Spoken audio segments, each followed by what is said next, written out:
Hello, hello. Good afternoon, everybody.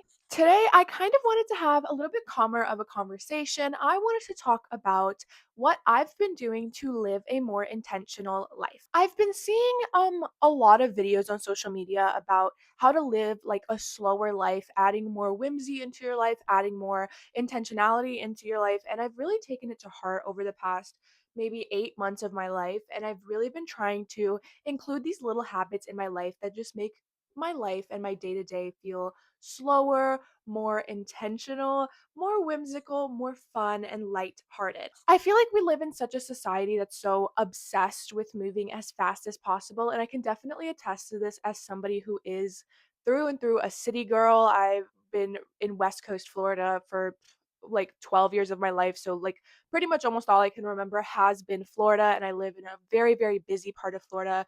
A lot of towns, a lot of traffic, a lot of fast moving cities. So I can definitely attest to the fact that all I know is fast living. But for some weird reason, I yearn slower living. I yearn to move to the countryside one day and live a slower, more intentional life. But I don't have that opportunity right now. I'm looking to move out of state in like maybe 2, 3 years. But for right now, we're here in Florida. We got to make the most of it. So, this is what I do in my life that I've been trying to practice to live a slower, more intentional life. First, I wake up intentionally. And that sounds a little stupid because like how can you wake up not intentionally? Like you wake up, you're awake.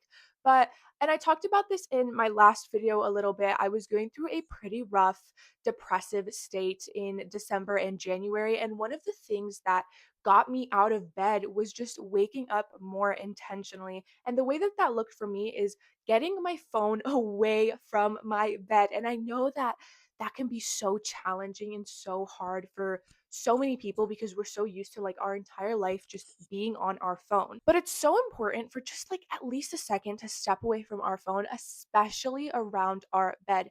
I've heard a lot of people talk about, not even having their phone in their bedroom because they don't want to associate like their bedroom with their phone. I can't do that. That's a little intense for me. Baby steps, baby steps. I can't go that far yet, but I have tried my hardest and I am actively still trying my hardest. I'm not perfect yet to not include my phone in my bedtime routine. Right there. I have a little Hatch alarm. I love that. I got it for my birthday. It was an amazing investment, honestly. It has a bunch of like podcasts, meditation, white noise, whatever you want. And I love it. It's been a really, really great help because my alarm and everything that has to do with my bedtime can be set in there. So I realistically have no need for my phone. The only reason I would need my phone around me during bedtime is to set an alarm. I don't have that need anymore. So I've been trying to pull my phone away from my bed to just give my body a slower, more intentional way to calm down. Another thing I do is I read before sleeping. I'm a big book nerd. You guys can't see behind the camera, but I have so many books. I love reading, and I try to read a chapter or just a couple pages, depending on how tired I feel before I go to bed. And I realize that that makes me just calm down, ready to go to sleep. The way that people ruin it is by instantly going on their damn phones right after that. And a way that I'm practicing being more intentional is I'm trying to take my phone out so I can just calmly go to sleep and calmly wake up. What I was trying to say was waking up more intentionally in the sense of, if your bed is away from your phone, the alarm goes off, you don't immediately hook yourself on and start scrolling. You just wake up. Maybe take a deep breath, take in the fact that the day is beginning, take in the fact that, you have woken up. Maybe if you have a window like I have right next to my bed, look outside for a moment, notice the weather, take it in, open the window maybe if you don't live in a place that's crazy hot. Activate your senses, participate and engage with them, and just more intentionally and slowly rise out of bed. Maybe do a couple of like light stretches just to get your body going a little bit. I know that helps me so much in the morning. I feel so stiff after I wake up.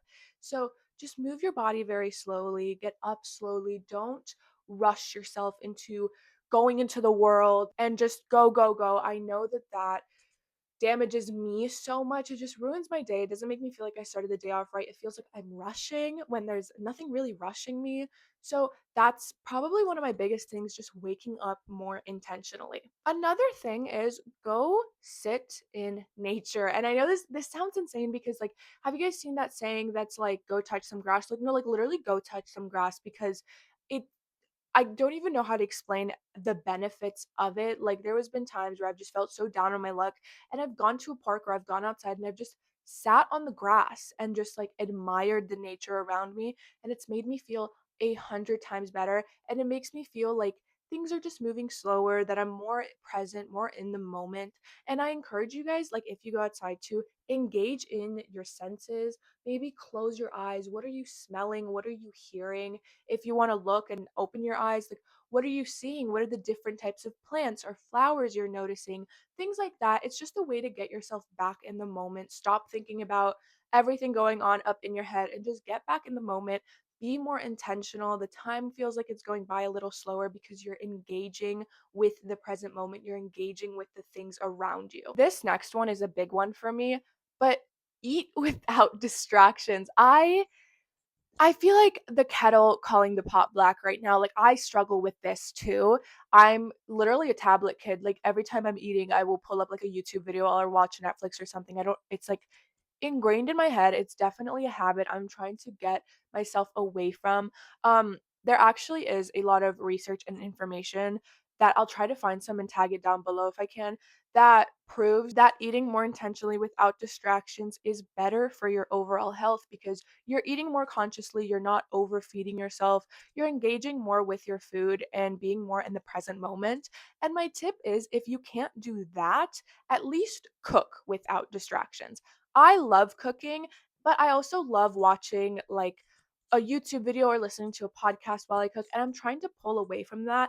I'm not saying there's anything wrong with, putting on a YouTube video and like disassociating while you cook, but with wanting to live more slowly, I definitely wanted to pull away from that. So I'm brought back in the moment. I feel like all of this goes back to just being brought back into the moment. That's my biggest goal. So I'll cook without noise because I love cooking. I get into it. Like I'm cooking, I'm doing my thing, it's whatever. But I do struggle with, not watching something while eating. I'm gonna work on that. I'm gonna keep you updated, but that is a very great thing to do. Eat, cook, engage with your food without distractions. Maybe if you're gonna like have noise or something around you, cook with a loved one, cook with a friend, do like a baking challenge, engage more with what you're doing, make it exciting for you, try a new recipe. The more that you engage, the more thoughtful the process of whatever you're doing becomes, the more in the moment you are, the more intentional that task becomes, and it becomes more memorable, more fun for you.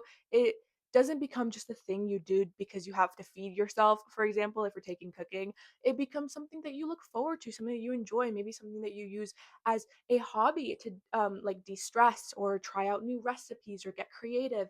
It can be an outlet for whatever. So I encourage you, like whether it is cooking, because cooking's a big one, or whether it's a different task that you just do without really thinking, be more intentional with it. Try to make it more exciting. Explore the different things you can do with it so you can kind of pull away from feeling the need to be distracted and be more in the moment. Last but not least, because this is kind of a short video, I didn't want to sit here and yap for too long. Take the time to appreciate the things you love. Kind of what I was saying with the last thing, like don't have distractions when you're cooking or when you're doing a hobby. Take the time to appreciate the things that you love. If you enjoy reading, make it as comfy and as fun as possible for you. Maybe have like a little book nook or decorate your little shelf where you keep your books. Enjoy your hobbies and love them and use your senses with them. How can you make a book exciting? How can you make it fun? How can you make your hobbies as relaxing as possible? We live in such a high stress world that I feel like even our hobbies have to be stressful. And I've kind of can attest to that as well because I feel like I live in such a fast-paced society, especially in the cities that I live in, that my hobbies also somehow need to be fast-paced and aggressive and have to happen fast. Like for example, I love walking. I love going on beautiful walks. And I noticed myself like walking really fast, which was kind of ridiculous because I'm like, you're literally going on a walk. Like, what can become more relaxing and slow than going on a walk. And I noticed myself like speed walking, and I was like, holy crap, like slow down. You like this hobby, you have fun with this, you do it every day. It can be slow, it can be intentional, especially if it's days that I don't have school and I can take a little bit more time to myself. I know it's like hot as hell in Florida, but if it's early morning or even if it's the afternoon when the sun's gone down a little bit, or if I'm at a park that has a lot of shade, I can just be a little bit more slow and intentional. That's definitely something that I also have to remind myself. I'm not perfect. I'm not sitting here having perfected all of these things, telling you to also perfect them. It's definitely a work in progress, but just enjoy the things that you love to do. Like, appreciate them. Don't feel like they need to be a chore.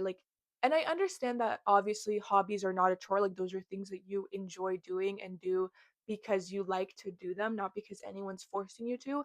But I feel like hobbies can start feeling like a chore when you put too much stress on them being like super perfect or a specific way, or like how walking turned for me super aggressive and now I'm speed walking and all of this. Just relax, take a moment to breathe, take a moment to acknowledge that you're in the moment.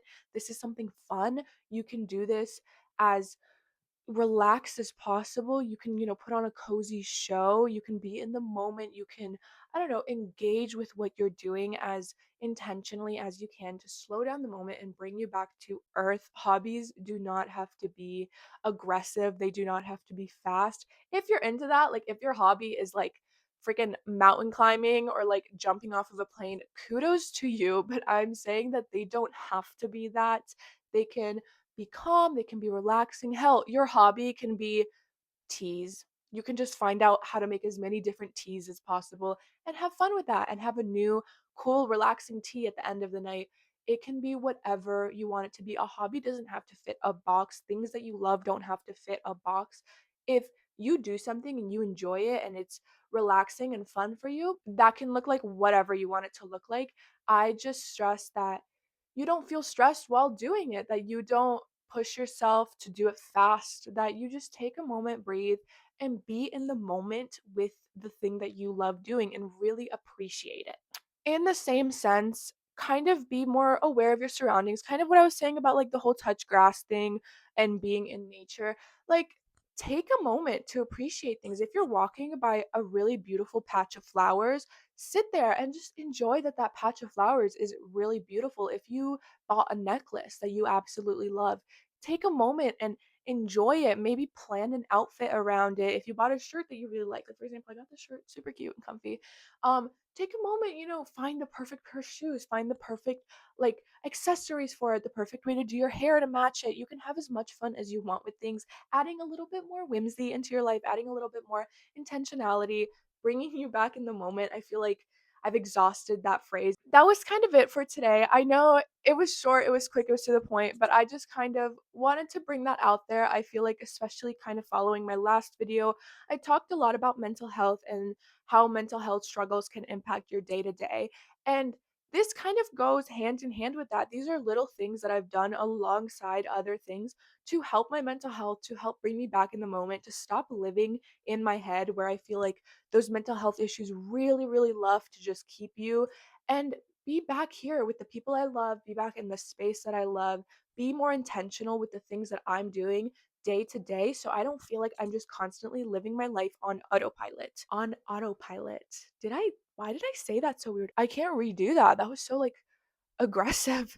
But yeah, I hope you guys enjoyed this little video. It was a little bit shorter than some of my normal videos, but yeah, if you like this little corner of the internet, please drop a like and or a follow, and I will see you guys next time. Bye bye.